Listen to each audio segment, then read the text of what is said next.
Beaucoup de personnes se demandent pourquoi certains arrivent à 100 ans en restant lucides et forts, tandis que d'autres commencent à décliner peu après 70 ans. La clé ne réside presque jamais dans une grande maladie soudaine, mais plutôt dans de petites habitudes quotidiennes qui paraissent inoffensives, mais qui, avec le temps, usent le corps et l'esprit. Vieillir ne signifie pas nécessairement devenir fragile. En réalité, après 70 ans, il est possible de vivre des années pleines, sereines et en bonne santé si l'on évite certaines erreurs courantes. Le problème est que de nombreux seniors conservent des habitudes quotidiennes qui, sans s'en rendre compte, réduisent leur vitalité et écourtent leur espérance de vie. Ce ne sont pas les grands excès qui causent le plus de dégâts, mais ces actions répétées jour après jour qui affaiblissent le cœur, obscurcissent l'esprit et diminuent l'énergie. Dans ce contenu, nous analysons certains des comportements les plus dangereux qui accélèrent le vieillissement et que presque personne ne remet en question, bien qu'ils aient un impact profond sur la longévité. L'une des erreurs les plus fréquentes est d'abandonner l'activité physique régulière et de passer trop d'heures assis. Beaucoup pensent que réduire l'activité est une manière de préserver leur énergie, alors qu'en réalité, c'est l'inverse qui se produit. L'inactivité prolongée affaiblit le corps. L'organisme humain est conçu pour bouger, non pour rester immobile. Lorsque le mouvement disparaît, la circulation devient plus lente. Les muscles perdent de leur force et le système cardiovasculaire en souffre. Rester assis pendant de longues périodes, que ce soit en regardant la télévision, en lisant ou en se reposant, favorise des problèmes tels que la perte d'équilibre, la fatigue constante et le déclin cognitif. La circulation dans les jambes devient moins efficace. Le métabolisme ralentit et le cerveau reçoit moins de stimulation, ce qui accélère silencieusement le vieillissement. Je me souviens du cas d'un homme de presque 80 ans qui passait la majeure partie de la journée allongé, convaincu qu'il prenait la vie calmement. Après une chute légère, on a découvert que sa faiblesse musculaire était telle que marcher quelques pas devenait épuisant, conséquence directe de plusieurs années d'inactivité. Avec le temps, son corps avait simplement perdu la mémoire du mouvement. Pourtant, quelques mois de rééducation physique et de marche douce quotidienne ont suffi pour qu'il retrouve de l'énergie, de l'appétit et l'envie de vivre. Il n'avait pas besoin de plus de médicaments, mais de se remettre en mouvement. Rester jeune ne demande pas d'efforts extrêmes ni de routines épuisantes. Des actions simples comme marcher quelques minutes sans interruption, s'étirer les jambes, s'occuper des plantes ou accomplir de petites tâches réactivent la circulation et renforcent le cœur. Même se lever fréquemment, bouger les épaules ou utiliser de petits haltères en position assise peut faire une énorme différence. Le repos est nécessaire, mais il ne doit pas être confondu avec l'immobilité. Le repos aide à guérir, tandis que l'inactivité prolongée accélère le déclin. Le corps fonctionne comme un rythme constant. Lorsqu'il reste en mouvement, il répond par une plus grande vitalité. Une autre erreur fréquente est de négliger l'hydratation et de se fier uniquement à la sensation de soif. À partir d'un certain âge, ce signal naturel devient moins fiable, ce qui signifie que lorsqu'il apparaît, le corps peut déjà être déshydraté. Bien que cela puisse sembler anodin, le manque constant de liquide affecte progressivement des organes essentiels comme le cœur, les reins et le cerveau. Lorsque l'eau manque, le sang s'épaissit, le cœur travaille davantage et la pression augmente, provoquant fatigue, étourdissement et une sensation générale de faiblesse. Beaucoup de personnes âgées pensent avoir besoin de moins d'eau parce que leur rythme de vie est plus lent. Mais l'organisme continue de perdre des liquides, même au repos, et certains médicaments accentuent cette perte. Je me souviens du cas d'une femme âgée qui s'est évanouie en s'occupant de son jardin. Elle pensait que le thé suffisait, sans savoir que certaines boissons favorisent l'élimination des liquides. En augmentant régulièrement sa consommation d'eau, sa tension s'est stabilisée, les malaises ont disparu et elle a retrouvé de l'énergie. La clé est de boire de petites quantités de façon constante tout au long de la journée, de faire de l'hydratation une habitude simple et de s'appuyer aussi sur des aliments riches en eau comme les fruits, les soupes ou les infusions légères. Boire des liquides également l'après-midi et avant de se coucher, sauf indication médicale contraire, peut faire une énorme différence pour la santé. Maintenir une bonne hydratation est l'une des manières les plus simples et accessibles de prendre soin de son corps au fil des années. Cela aide à conserver une peau souple, des articulations agiles un esprit éveillé et un système cardiovasculaire équilibré. Bien souvent, la différence entre une fatigue constante et une sensation de bien-être commence par quelque chose d'aussi basique qu'un verre d'eau. Si ces idées vous sont utiles et que vous continuez à suivre ce contenu, votre soutien est précieux pour que nous puissions continuer à partager des informations qui inspirent et favorisent le bien-être. Une autre erreur qui affecte profondément la longévité est de négliger la gestion du stress et des émotions. Beaucoup de personnes âgées ont appris à taire ce qu'elles ressentent, croyant que supporter en silence est un signe de force. Pourtant, ignorer la tristesse, la colère ou l'inquiétude ne les fait pas disparaître. Au contraire, cela les transfère au corps. La tension émotionnelle prolongée a un impact sur le cœur, le cerveau et le système immunitaire.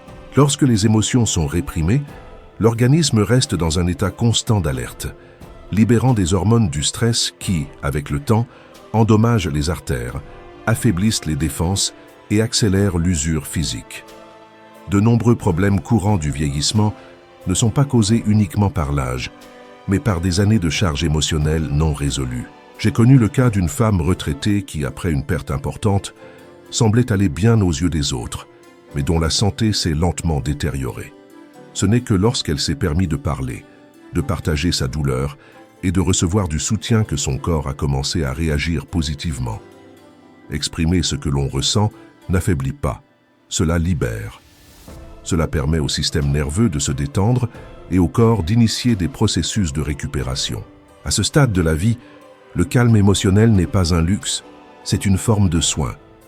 Vivre plus longtemps et en meilleure santé implique aussi de lâcher les ressentiments, d'alléger les charges intérieures et d'avancer avec légèreté, comme le font souvent de nombreuses personnes très âgées, qui conservent la joie, la curiosité et une attitude souple face à la vie. Une autre habitude risquée consiste à manger trop peu ou à sauter des repas dans l'idée de rester léger. Beaucoup d'adultes âgés réduisent excessivement leur alimentation en pensant ainsi protéger leur santé, sans se rendre compte qu'un apport insuffisant peut affaiblir le corps, diminuer l'énergie et nuire à la récupération. L'organisme a toujours besoin de nutriments de qualité pour maintenir les muscles, les os et les fonctions vitales, surtout avec le passage du temps. De nombreuses personnes âgées disent souvent qu'elles ne ressentent plus la faim ou qu'elles préfèrent manger moins pour ne pas prendre de poids. Pourtant, après 70 ans, une alimentation insuffisante peut entraîner une détérioration silencieuse, mais profonde. Lorsque le corps ne reçoit pas l'énergie dont il a besoin, il commence à la puiser dans les muscles, ce qui conduit à une perte progressive de force, de stabilité et d'autonomie. Cette usure affecte également le cœur et réduit la capacité du système immunitaire à faire face aux maladies. Paradoxalement, ceux qui pensent prendre soin d'eux en mangeant peu privent en réalité leur organisme de nutriments essentiels, tels que les protéines, les vitamines et les minéraux indispensables à une vie longue et active. Sauter des repas ralentit le métabolisme, diminue l'énergie quotidienne et altère la clarté mentale, provoquant confusion et oubli parfois confondus avec des troubles cognitifs plus sérieux. J'ai connu le cas d'un homme âgé qui, après s'être retrouvé seul, a excessivement simplifié son alimentation. Avec le temps, il a perdu du poids, de la stabilité et du moral. En réintroduisant des repas simples mais complets, il a retrouvé vitalité et bien-être. La nourriture ne fait pas que nourrir. Elle envoie aussi des signaux au corps pour réparer les tissus, réguler les fonctions et maintenir l'esprit actif. La longévité se construit jour après jour, bouchée après bouchée. À cet âge, bien se nourrir n'est pas une question d'esthétique, mais une manière de préserver la force, la lucidité et la dignité. Une autre erreur fréquente consiste à éviter les examens médicaux et à ignorer les premiers signaux d'alerte. Beaucoup de personnes pensent que tant qu'elles ne ressentent pas de gêne, tout va bien, ou préfèrent ne pas savoir si quelque chose ne va pas. Pourtant, ignorer un problème ne le fait pas disparaître. Cela permet seulement qu'il progresse sans être détecté. Avec les années, le corps devient plus vulnérable et certaines affections peuvent se développer de manière silencieuse. Des troubles tels que l'hypertension, des déséquilibres métaboliques ou des problèmes cardiaques ne présentent souvent pas de symptômes clairs au début. Lorsque des signes évidents apparaissent, le problème peut déjà être avancé. Les contrôles préventifs permettent de détecter ces situations à temps est non seulement de prolonger la vie, mais aussi d'en préserver la qualité. Des examens simples peuvent révéler des déséquilibres avant qu'ils ne deviennent graves. Prendre soin de soi, c'est aussi observer, écouter son corps et agir de manière anticipée, plutôt que de se fier uniquement à une sensation passagère de bien-être. Certaines personnes pensent que consulter fréquemment un médecin ne fait que générer des inquiétudes inutiles ou des dépenses évitables. Pourtant, ces quelques consultations par an font souvent la différence entre maintenir un problème sous contrôle ou le laisser évoluer sans frein. La véritable fonction de la médecine préventive n'est pas d'alarmer, mais de protéger l'autonomie et la qualité de vie. Je me souviens du cas d'un homme proche de 80 ans qui avait évité pendant des années les examens par peur de recevoir de mauvaises nouvelles. Un jour, il a subi un malaise soudain et a alors découvert qu'il vivait depuis longtemps avec une hypertension dangereuse et des problèmes rénaux naissants. S'il avait agi plus tôt, une grande partie des dommages auraient été réversibles. Reporter les soins a eu un coût élevé en années de bien-être. Ignorer des signes apparemment mineurs, tels qu'une fatigue persistante, des douleurs thoraciques, des changements urinaires ou une toux qui ne disparaît pas, est une autre forme silencieuse de négligence. Ces signaux sont le langage du corps qui demande de l'aide. Lorsqu'ils sont justifiés par des phrases comme « c'est normal avec l'âge » ou « ça passera », on néglige un avertissement précieux. Ce manque d'attention coûte plus de vies que bien des maladies graves. Bien qu'elle ne soit pas parfaite, la médecine actuelle offre des outils qui n'existaient pas auparavant. De simples contrôles peuvent détecter des anomalies à temps et éviter des complications majeures. Même les soins dentaires jouent un rôle important dans la santé générale. Chaque examen compte, et ces petits pas peuvent se traduire par de nombreuses années supplémentaires de vie active. Le médecin n'est pas un adversaire, mais un allié. Poser des questions, s'informer et suivre des contrôles est une marque de respect envers soi-même. Le corps est un investissement à long terme, et en prendre soin n'est pas de la peur, c'est de l'intelligence. Vivre longtemps n'est pas une question de hasard, mais d'attention constante et de la capacité à écouter avec courage ce que le corps cherche à dire. Merci de nous avoir accompagnés jusqu'ici. Nous serions ravis de connaître votre avis, de savoir quel enseignement vous en retirez et comment vous pensez l'appliquer dans votre quotidien. Votre participation nous motive à continuer à créer des contenus informatifs et inspirants.